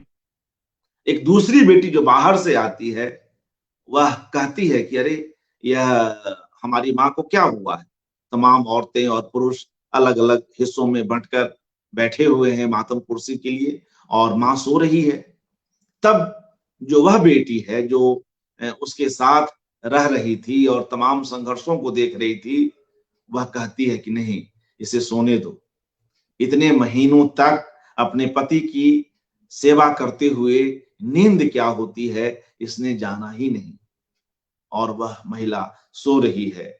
हालांकि अपने पूरे दायित्वों का निर्वहन करते हुए सो रही है, क्योंकि किसी ने भी उसकी थकान को समझा ही नहीं। तो वह भी एक बेहद महत्वपूर्ण कहानी और मनोविज्ञान प्रधान कहानी है मन्नू भंडारी की मुक्ति। और जब इस कहानी की शुरुआत में ही मोटर पार्टों का एजेंट में मुक्ति वाली बात आती है, तो मुझे सहसा उस कहानी की याद हो आई। तो एक दो और चीजें कहता हूं इसी कहानी को लेकर, मोटर पार्टों का एजेंट को लेकर। समय के साथ हम कैसे बदलते हैं, इसे भी अशोक सेक्सरिया बार बार अपनी कहानियों में लाते हैं। मसलन इस कहानी की ही बात कीजिए जो आज पढ़ी गई, तो इसमें एक जगह शुरुआत में ही, कहानी की शुरुआत में यह बात आती है, क्या, मैं कोट करता हूं, पहले रेल के प्लेटफॉर्म और ट्रेनें बहुत सुंदर लगती थी नायक को, पर अब इनके प्रति उसे कोई मोह नहीं था। प्लेटफॉर्म अब चहलकदमी की जगह नहीं रह गए थे, वे धंधे में शामिल थे और उनकी गंदगी, हॉकरों का शोर उसे बुरी तरह उबाते थे। यहां भी प्रेम में उसके साथ कुछ अवांछित हुआ है। इस कहानी की बात कर रहा हूं, मोटर पार्टों का एजेंट में। तो इसमें भी एक प्रेम जो है वो परिणति को प्राप्त नहीं हुआ। उसकी भी उसके जो जिस तरह के प्रभाव पड़ सकते हैं वह कहानी के नायक पर पड़ते हैं। और आपने एक जगह इस कहानी में अभी इसको नोटिस भी किया कि कई लोगों के उसके डायरी में पते हैं, एजेंट्स के और डीलर्स के, और साथ में कुछ लड़कियों के भी पते हैं जिनके साथ वह समय बिता सकता है। तो इस तरह से एक अकेले और घुमंतु व्यवसायी के जीवन की जो कई तहें हैं और जो उसके कई अलग अलग सुरंगों में वह जी रहा होता है, उसकी यात्रा कराते हैं।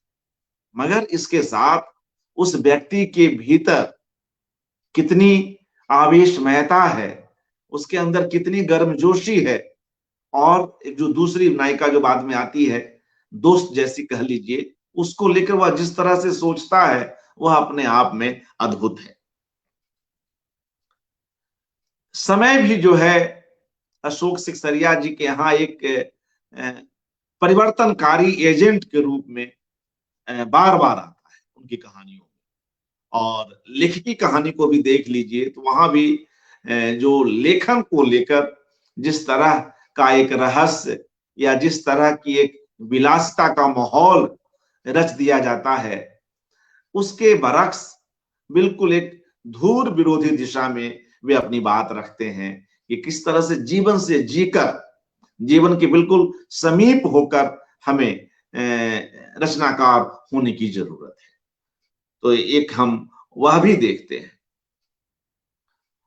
और अचानक एक चीज मैंने और इस कहानी को पढ़ते हुए मेरा ध्यान गया कि कहानी बढ़ रही है, क्रमशः एक एक करके बात हो रही है, जिसमें इस जो एजेंट है इसका वेतन बढ़ रहा है, इसका कमीशन बढ़ रहा है, और हमें लगेगा कि और कोई चीजें इस तरह से आएंगी उसके करियर को लेकर या उसके व्यवसाय को लेकर। मगर सहसा क्या आता है कि इन 10 वर्षों में उसका वेतन बढ़ा, कमीशन बढ़ा, और सीधे धक से कोई एक दूसरी बात आ जाती है, मां के मर जाने की बात। तो जो आप उम्मीद नहीं कर रहे हैं, पाठक जो अपनी लय में कहानी के साथ आगे बढ़ रहा है, सहसा अशोक सिकसरिया उसके इस बढ़त को रोकते हैं, वहां पर स्पीड ब्रेकर लगाते हैं, वहां पर एक दूसरी बात कह जाते हैं समय के बदलते हुए में कि उसकी मां भी मर जाती है। और जो कुछ चीजें मैंने शुरू में बात कही कि कैसे वह मां को लेकर दोनों तरह के भावों में जी रहा होता है, मुक्ति का भाव भी आता है, उसको लेकर उत्तरदायित्व का भी भाव आता है। अशोक सिकसरिया जी के जितने पात्र हैं, अधिकांश कहानियों के जो पात्र हैं वे बड़े जिम्मेदार पात्र हैं, उनमें हल्कापन नहीं है। इस तरह के भाव आते हैं जहां व्यक्ति खुद के बारे में पहले सोचता है मगर वह दूसरों के लिए करने से पीछे नहीं हटता है। इस कहानी में भी जब तक उसकी मां जीवित रही वह पंजाब जाता रहा दिल्ली से।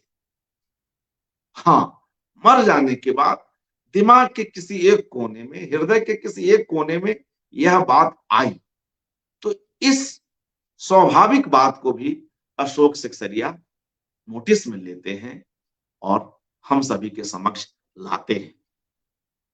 तो कहानी का जो एक अपना स्वाभाविक विकास हो रहा होता है, पाठक उसकी लय में चल रहा होता है, सहसा अशोक का कहानीकार आता है और उस लय को तोड़ता है, वहां एक क्रम भंग करता है। इससे क्या होता है कि पाठक जो आगे कहानी में और घटनाक्रम आएंगे और जिस तरह से उसके जीवन में प्रेम प्रसंग आए, प्रेम का अधूरापन आया, मैत्री आई, उसको लेकर और जो उसका अपनी जो जीवन शैली है, जो उसका अपना जीवन जीने का अंदाज है, जो सोच है, ये सारी चीजें आएंगी। तो इस तरह के अलग अलग जगहों पर क्रम भंग करके अशोक सिकसरिया पाठकों को अपने उस पात्र के भीतर घुसने के लिए जगह बना रहे होते हैं। यह एक बड़ी कला है मित्रों कि एक कहानीकार अपने पाठकों की निगाह से भी सोचे और इस तरह से, चूंकि उन्हें कम शब्दों में कहानी कहनी है, यह कहानी भी बहुत लंबी कहानी नहीं है, तो कम शब्दों में अगर पात्रों की जटिलताओं को कुछ अधिक सघनता से रखना है, जिसके लिए अशोक जाने जाते हैं, तो यह करना पड़ेगा। और अशोक यह करते हैं और इसमें सफल भी होते हैं। एक चीज और मैंने देखी कि उनकी कहानियों में कोरी भावुकता नहीं, भावनाएं हैं, खूब गहरे हैं, मगर वह ऊपरी सतह पर नहीं है। कई उनकी ऐसी कहानियां हैं जिसमें नायक प्रत्यक्ष कुछ खास नहीं कह रहा है, मगर अंदर से वह किसी व्यक्ति को लेकर कितना सजग है, कितना संवेदनशील है, वह हम देखते हैं। इस कहानी में भी वह एक दिन पहले आ जाता है मोटर पार्टों का एजेंट कहानी में, और लेकिन नायिका से अगले दिन मिलता है। तब उसके मन में यह ख्याल आता है कि मैं इसको खुश करने के लिए कह दूं कि मैं आज ही आया हूं। फिर वह यह सोचता है कि नहीं, क्या पता छोटी सी जगह है तो नायिका या उसके कोई और जानने वाले उसे पहले ही कहीं देख चुके हो। तो जो चालाकी है और चालाकी की जो अपनी सीमाएं हैं, दोनों का एक बड़ा मानीखेज वर्णन हमें इनकी कहानियों में दिखता है। कुछ और बातचीत करके मैं इस आज के इस कार्यक्रम को समाप्त करूंगा। मसलन जिसकी बात हुई पैम की, जो उनकी दोस्त हैं कालिम्पोंग में, तो अब संवेदनशीलता देखिए कि वह कोई उससे बहुत जुड़ा हुआ तो है, लेकिन शादी जैसी कोई बात नहीं है। वह उसे लेकर यह भी सोचता है कि वह अपने भाई के पास न्यूजीलैंड चला जाए और न्यूजीलैंड चला जाए। फिर वह यह भी सोचता है कि अगर क्या नाम है, पैम न्यूजीलैंड चली जाएगी तो वह भी कम से कम उससे मिलने के बहाने जो है वो न्यूजीलैंड जाया करेगा। तो कितनी तहों में वह सोच रहा है।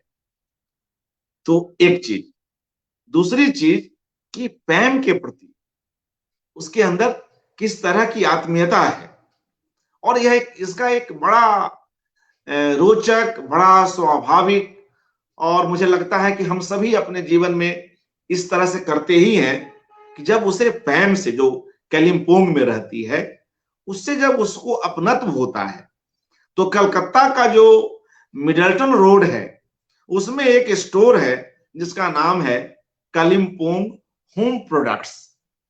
वह पैम से इतना जुड़ गया है, मैत्री के ही स्तर पर कह लीजिए, या मैत्री से कुछ अधिक भी कह सकते हैं। तो वह जब कलकत्ता नीचे आता है, कालिम्पोंग से जब नीचे उतरता है, तो फिर मिडलटन रोड पर जो वह एक स्टोर है कालिम्पोंग होम प्रोडक्ट्स की जो दुकान है, बिना काम के भी वहां से कभी कुछ न कुछ वह खरीदता है, कभी कॉफी, कभी कोई केक, कभी कोई और चीज। तो इस तरह से अपनी कहानी में जो आत्मीयता को प्रदर्शित करने का जो तरीका है अशोक जी का, और जिसके माध्यम से वे पात्रों के गहरे भीतर उतरकर उसको रख देते हैं, और वो इतनी स्वाभाविक बात लगती है, लेकिन ऐसे ऐसे कई उदाहरणों से, ऐसे ऐसे कई प्रसंगों से उनकी कहानी का वातावरण बहुत ही सुंदर, प्रभावकारी और मनमोहक हो उठता है। वह कहानी हमें याद रहती है, वह कहानी एक खास तरह का रस देती है। घटनाएं बेशक ज्यादा ना हो, मगर कम घटनाओं के बीच इस तरह की कुछ एक आदतों को उकेर देने मात्र से वह कहानी लंबे समय तक जीवित रहने वाली कहानी हो जाती है। मित्रों, हमारे एक और वक्ता का फोन आ रहा है, मैं देखता हूं अगर वे जुड़ सके तो जुड़ लें। जी हरिमोहन जी, आप जुड़िए, मैं अभी हूं कार्यक्रम में, तो आपको मैं रिसीव करता हूं। जी आइए आइए। हमारे एक और मित्र हरिमोहन मिश्र जी अभी जोड़ने की कोशिश कर रहे हैं। वे शादी के कार्यक्रम में लगे हुए हैं, वहां से समय निकालकर अशोक सिकसरिया जी के लिए वे आ रहे हैं। कहीं ना कहीं वे जानते हैं, और उनका जुड़ाव जिस तरह का है, तो यह स्वाभाविक ही है। हम कुछ देर उनकी प्रतीक्षा कर लें मित्रों, और मुझे लगता है कहानी पर काफी कुछ बातचीत हो गई है, और जितनी भी बातचीत की जाए वह कम है। कुछ और नोट्स हमने लिए थे, तो उसकी बात मैं करके एक बार कोशिश करता हूं कि हमारे साथी जुड़ जाएं।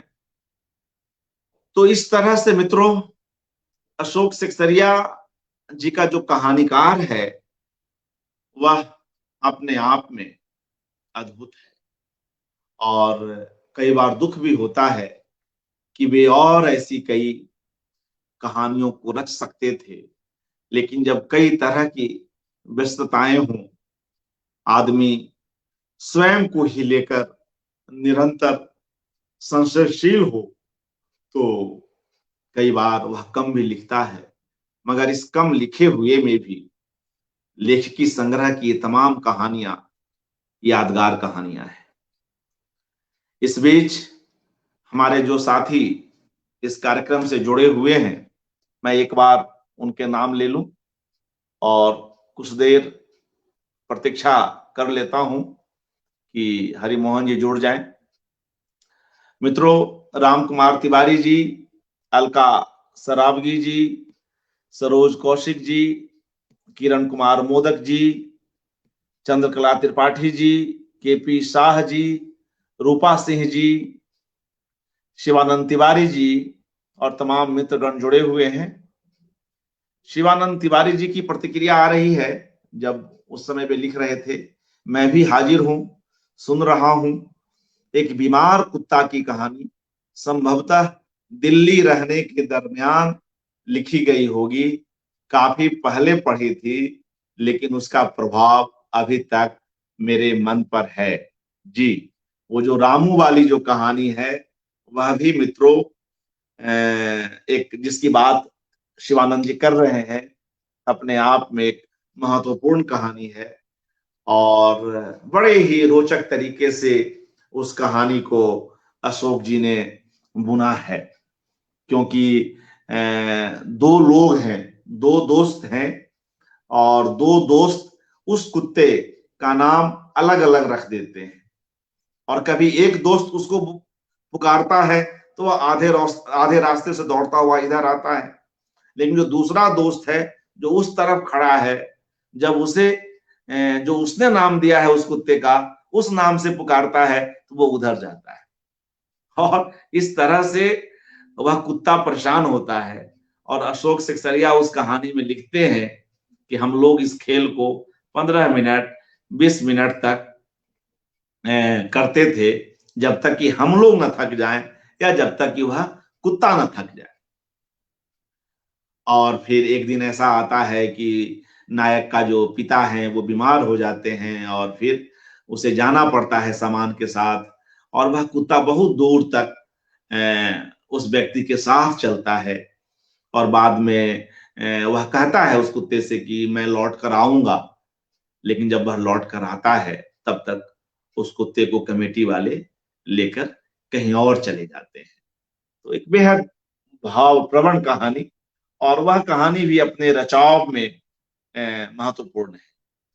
किरण कुमार मोदक जी की प्रतिक्रिया इस कहानी के लिए, मोटर पार्टों का एजेंट के लिए, कि आपाधापी से भरे मध्यम वर्गीय मानवीय जीवन के अनगिनत द्वंद्वों से बुना हुआ एक सुंदर कथानक वाली कहानी। इसी तरह से मित्रों, मृणालिका ओझा जी, बाल कीर्ति, कल्पना झा जी, रौनक अफरोज और तमाम साथीगण जुड़े हुए हैं। ये जो हमारे गेस्ट हैं ये तो आ नहीं पा रहे, मैं एक बार और कोशिश कर लेता हूं और फिर हम लोग इस कार्यक्रम को यहीं पर समाप्त कर लेंगे। कल और परसों जी आ गए हैं, मैं एक बार देख लूं। जी हरिमोहन जी, स्वागत है। हरिमोहन जी, हाँ नमस्कार। अच्छा हुआ कि हम लोग कहानी पर बात करते रहे, उनकी एक कहानी का पाठ भी हुआ और कहानी पर कुछ बातचीत भी हुई, और इस बीच आप भी कुछ समय निकालकर यहाँ पर आ सके, यह एक सुखद अनुभूति रही। मित्रों, हरिमोहन मिश्रा जी के जीवन में भी अशोक सिकसरिया जी का एक खास योगदान है। पत्रकारिता से जुड़े जिन कुछ लोगों के जीवन में, उनके रचाव में, उनके निर्माण में अशोक सिकसरिया जी का हाथ रहा है, उनमें एक नाम हरि मोहन मिश्रा जी का भी है। हमने इनसे निवेदन किया था, पारिवारिक उत्सव में होने के कारण ये विलंब से आ रहे हैं, तो मैं ज्यादा समय नहीं लूंगा। मैं सीधे हरि मोहन मिश्रा जी के पास चलता हूं और उनसे निवेदन करता हूं कि वे कृपया अशोक सेक्सरिया जी से जुड़ी हुई अपनी स्मृतियां हमसे साझा करें। आदरणीय हरि मोहन मिश्रा जी। नमस्कार जी नमस्कार। मुझे बड़ी खुशी है और मेरा ये सौभाग्य है कि अशोक जी के बारे में मुझे कुछ बोलने का मौका आपने मुहैया कराया है। अशोक जी मेरे जीवन में तो काफी महत्वपूर्ण है ही। मुझे ऐसा लगता है कि अशोक जी उस कड़ी में थे और उस कड़ी के सख्त प्रतिनिधि थे जो आजादी के आंदोलन या उससे कुछ पहले से देश में प्रतिभाओं के विस्फोट के रूप में शुरू हुई थी। वह पीढ़ी हर क्षेत्र में देश को संस्कृति में, साहित्य में, सभ्यता में, सब में आगे ले जाने के लिए प्रतिबद्ध थी और अशोक जी उस पीढ़ी के एक सशक्त हस्ताक्षर थे। अशोक जी ने हम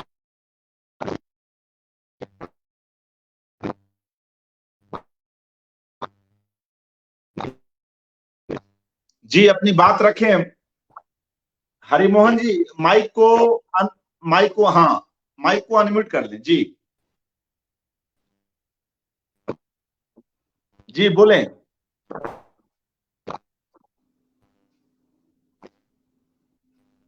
जी हरिमोहन जी बात रखें। हरिमोहन जी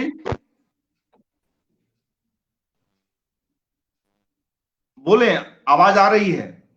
माइक को अनम्यूट कर लें। जी जी बोलें। जी बात रखिए।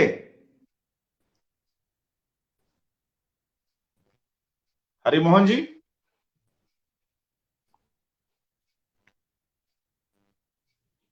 मित्रों कुछ। जी हरिमोहन जी बात रखिए। जी बोलें।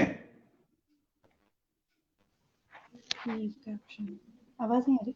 आपकी आवाज आ रही है, बोलिए।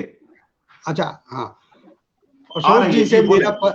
जी अशोक जी के सानिध्य में हम कलकत्ता अशोक में आए। हरिमोहन जी कृपया अपने मोबाइल को कहीं टिका लें, स्टेबल कर लें, फिर बात रखें। जी अच्छा मोबाइल कहीं टिका लीजिए। जी जी जी जी हाँ बात रखें प्लीज। पहले वाली बात आ गई थी नहीं? आप फिर से उसी बोलो। कंटिन्यूएशन में बोलें। जी बात आ गई थी। जी जी जी मोबाइल में कहीं तो टिका लीजिए ताकि हिले नहीं। हाँ, एक मिनट। जी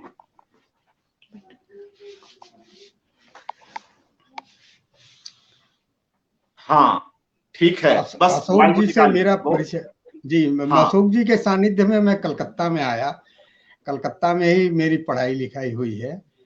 तो चौरंगी वार्ता उन दिनों निकलती थी वहां से, और चौरंगी वार्ता को जो लोग निकालते थे उसमें अशोक जी ही नहीं, बहुत महत्वपूर्ण रमेश चंद्र सिंह थे, दिनेश दास गुप्ता जो क्रांतिकारी थे, सूर्य सेन के साथ थे, उनके सानिध्य में वो निकलती थी पत्रिका, और बहुत ही सशक्त थी, बहुत सशक्त मुद्दे उठाती थी। लेकिन इमरजेंसी में वो पत्रिका बंद हो गई। लेकिन हमारा संबंध अशोक जी से बना रहा और तमाम समाजवादी साथियों से बना रहा, और फिर उनके सानिध्य में बहुत कुछ सीखा, जाना, समझा, देश दुनिया को, सबको। अशोक जी ऐसे बिरले व्यक्तियों में थे जो ज्यादा से ज्यादा लोगों को अपनी प्रतिबद्धता से, उनके मन में एक तरह की ठोस प्रतिबद्धता लाने की कोशिश करते थे और उन्हें उनके विकास में बहुत मददगार हुए। बहुत, और सबसे बड़ी बात ये थी कि उनमें एक तरह का पिता तुल्य भाव था, जो सबको, सब में वो ही बीज डालना चाहते थे जो उनमें आजादी के आंदोलन के दौरान जिस पीढ़ी में से वो आए थे और उसमें था। वही नहीं, हमारे जो नेता थे उस समय लोहिया विचार मंच था, बाद में समाजवादी जन परिषद बना, समता संगठन और समाजवादी जन परिषद बना। तो हमारे नेता जो किशन पटनायक थे, वो उनसे एक बार पूछा गया कि आप इतना घूमते हैं, इसकी वजह क्या है? तो वो कहते थे कि कहीं भी 2-4 लोग भी मिल जाएं जिनमें वो समाज के प्रति एक तरह की उनके दिल में आग पैदा हो, समाज को समता की राह पर ले जाने के लिए, बदलने के लिए, न्याय की राह पर ले जाने के लिए, तो मेरा जीवन सफल होगा। मुझे लगता है अशोक जी भी इस काम में बहुत ही अपने को शिद्दत से जोड़े हुए थे और हम सब लोगों में उनकी प्रतिबद्धता का आंच आई और उससे हम लोग आलोकित हुए एक तरह से। अशोक जी ऐसे भी बिरले व्यक्ति थे जो अपने को ज्यादा से ज्यादा संकोच में और दायरे में रखते थे। हालांकि उनकी प्रतिभा और हिंदी में उनसे बढ़िया गद्य लिखने वाले बहुत थोड़े लोग होंगे। इधर बहुत दिनों से अशोक जी मायूस जरूर थे, क्योंकि जो देश के हालात थे उससे वो मायूस थे। उन्होंने इसके पिछले हर मोड़ पर बहुत ही सशक्त हस्तक्षेप किया था। चाहे 87 से लेकर के 90 के दौर में कश्मीर आंदोलन का, उनका कश्मीर पर एक लेख बहुत अद्भुत लेख था जिसकी उस समय बहुत चर्चा हुई थी। उसके बाद जब बाबरी मस्जिद टूटी है तो उसमें भी उनका जो लेख था हिंदू होने का दुख, वो अद्भुत संवेदनशील, अद्भुत मार्मिक लेख था, जिससे कि बहुत लोगों के मन में एक नए विचार आए और नए सिरे से देश को देखने की, समाज को देखने का ये आया। दुख इधर ये है कि जिन विचारों को लेकर के वो लोग या तमाम लोग देश में आगे बढ़ाना चाहते थे, उन विचारों के ठीक विपरीत विचार वाले लोग आज सत्ता में हैं और देश में उन सारे विचारों को एक तरह से खंगाला जा रहा है, जो विचार कभी इस देश की आजादी और देश के समता और न्याय के पथ पर ले जाने के लिए थे। तो ये दुख आखिरी जीवन में अशोक जी के हम लोगों ने महसूस किया था, उनसे बात के दौरान, उनसे तमाम चीजों के दौरान। लेकिन हमारे मन में अभी भी आशा है कि अशोक जी जैसे महापुरुषों ने जो लौ जगाई है, वो लौ कभी ना कभी बड़े सूरज की रोशनी की तरह खिलेगी और देश हमारा उस दिशा में आगे बढ़ेगा, समता और न्याय की दिशा में। जी धन्यवाद जी, शुक्रिया हरिमोहन जी। जी आप जी, अंततः हमारे साथ जुड़ पाए। बस हमें खेद है मित्रों कि बार बार कोशिशों के बावजूद ममता कालिया जी हमसे नहीं जुड़ पाई और हरिमोहन मिश्रा जी चूंकि पारिवारिक उत्सव में हैं, इसलिए हमें उम्मीद थी कि इन्हें जुड़ने में कुछ वक्त लग सकता है, लेकिन अच्छा हुआ। कोई और ऐसी बात इस अवसर पर आपको याद आ रही हो हरिमोहन जी, अशोक सिकसरिया जी से संबंधित शुरू के दिनों की या बाद के दिनों की कोई ऐसी बात, कोई ऐसी घटना आपके अपने निजी जीवन से जुड़ी हुई जो आपको रह रहकर उनकी याद दिलाती हो, तो कहें। इमरजेंसी में हम लोग अभी बच्चे ही थे, तो अचानक अशोक जी से बहुत दिनों बाद एक दिन मुलाकात हुई और वो उस दौरान काफी संवेदनशील हो गए थे, बहुत घबराए से रहते थे। लेकिन जिस दिन 1977 में जिस दिन चुनाव के नतीजे आए, उस दिन उन्होंने हमें फोन करके बुलाया और कई दोस्तों को बुलाया और हम सब लोगों के साथ इतने खुश थे वो कि उनको लग रहा था कि अब देश में नया अभियान आएगा। और वो ऐसा उन्होंने कहा कि आज सुबह उठा तो ऐसा लग रहा था कि सूरज बदल गया, आकाश बदल गया, दिन बदल गया, और वो सचमुच ऐसा लग रहा था कि हम लोग उसको महसूस कर रहे हैं कि सब फिजा बदली हुई है, ये बदला हुआ है। तो वो आज भी हमारे मन में एक तरह का ये जगाता है, चेतना जगाता है कि निश्चित रूप से कभी न कभी फिजा बदलेगी और वो नई जिस न्याय और समता की दिशा के बारे में हम लोग सोचते हैं वो दुनिया में कामयाब होगी।